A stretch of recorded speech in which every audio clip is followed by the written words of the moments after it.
Mấy hàng người ta cũng vậy thôi nhưng mà Dạ. ok.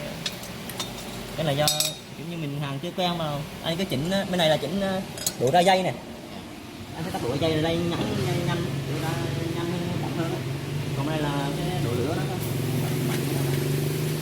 Chỉnh dây chỉnh lửa rồi chỉnh được, mà hàng thì nhưng mà hàng không có đẹp như thợ đó. hàng chuyên nghiệp mình hàng phải gõ xí ra mới biết được. Rồi tạm thời Ok, lại đó. Còn anh mua cọng dây khí gắt Dạ. bao xíu cái này Đây, rồi anh ơi. anh đang khóa cái gai em chưa xài đâu. Rồi. Cái bộ là vậy thôi. Này nữa mai chiều di chuyển qua xưởng bên kia bánh. Để thợ người ta hàng. Dạ.